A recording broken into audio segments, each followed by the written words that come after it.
Beleza, resoluções da aula 17. Que vamos fazer várias questões rapidinhas porque elas são rápidas. As linhas tracejadas representam as superfícies equipotenciais. Bom, o que são superfícies equipotenciais? São aquelas que apresentam o mesmo potencial. Se abandonarmos um elétron e um próton em A, os mesmos adotarão o seguinte comportamento. O que a gente sabe? Elétron se movimenta contra o campo elétrico e o próton se movimenta a favor do campo elétrico. Aqui eles te deram as superfícies equipotenciais. O que a gente nota? Que o potencial está diminuindo para a direita. Qual é a lei física? As superfícies equipotenciais e as linhas de força são perpendiculares. Se as superfícies equipotenciais são verticais, as linhas de força são horizontais. Para onde que essas linhas de força estão indo? Essas linhas de força estão indo para a direita. Afinal de contas, uma linha sempre vai do positivo para o negativo, do ponto de maior potencial para o ponto de menor potencial.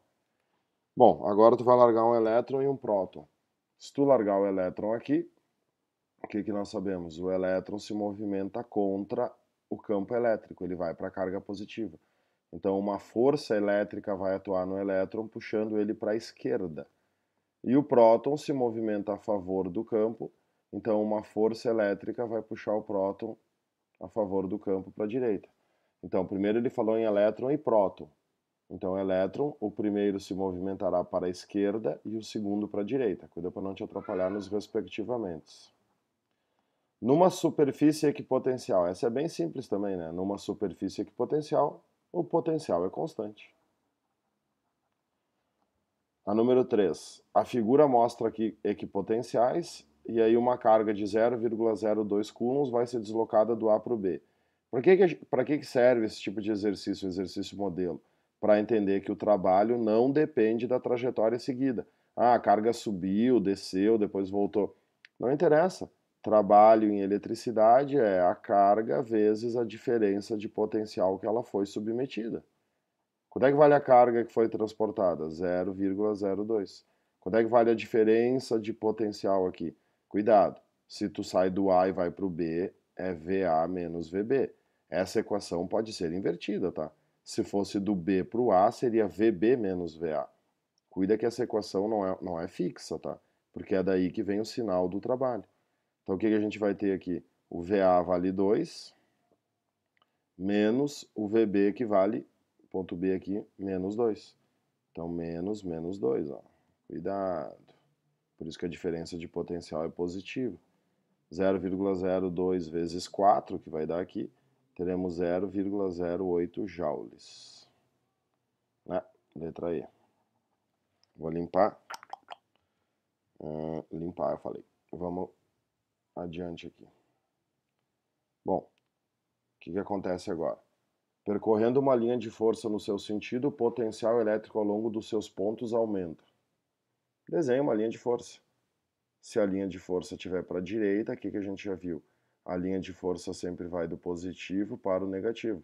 Uma linha de força sempre tende a ir para pontos de menor potencial.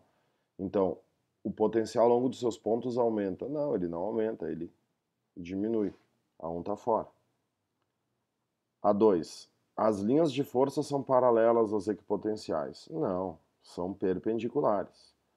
Num campo elétrico uniforme, as superfícies equipotenciais são esferas e concêntricas. Não, isso não é no campo uniforme, isso é ao redor de uma carga pontiforme. O que é um campo uniforme? É que nem da primeira questão. Se nós temos linhas de força paralelas e equidistantes, isso aqui constitui um campo elétrico uniforme. E aí como é que vão ser as equipotenciais? As equipotenciais vão cruzar as linhas de força no ângulo de 90 graus. Quando que elas são esféricas e concêntricas? Quando tu tem uma carga pontiforme.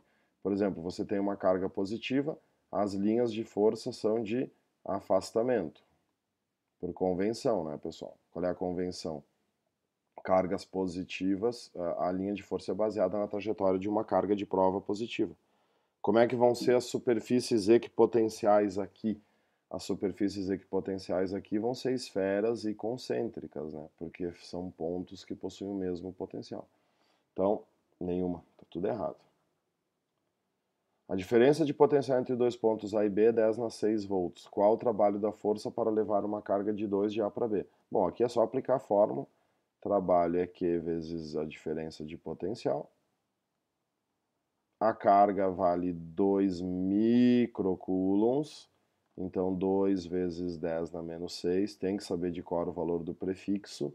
E a diferença de potencial é 10 na 6 volts. Então, nós teremos um trabalho de 2 joules, né? Positivo. Bem simples também. E a 6, o que tu quer? Tu quer o trabalho da força elétrica quando a carga é deslocada entre esses pontos. Qual é a coisa mais importante do trabalho em eletrostática? O trabalho é a carga vezes a diferença de potencial. Ele não se interessa pelo deslocamento, ele se interessa pela diferença de potencial. O que nós temos aqui? Uma carga pontiforme. Então, essas esferas aqui, ó, essas linhas aqui são superfícies equipotenciais. Tipo assim, vamos inventar número. Se essa linha for a linha do 80 volts, a primeira linha, essa pode ser a linha dos 60 volts, essa pode ser a linha do 40 volts. Claro que eu estou inventando só para facilitar a vida, né? Então, por exemplo, se tu vai do A para o B, tem diferença de potencial? Tem, tu está indo do 60 para o 40. Agora, olha o A e o C. Qual é o potencial do ponto A? 60. Qual é o potencial do ponto C? 60. O ponto A e o ponto C estão na mesma equipotencial. Se uma carga for levada de A para C ou de C para A, ela não vai realizar trabalho. Por quê? Porque VAC vale zero. Não existe diferença de potencial entre o ponto A e o ponto C. Letra C. É nulo no percurso AC. Beleza? Primeira página, então.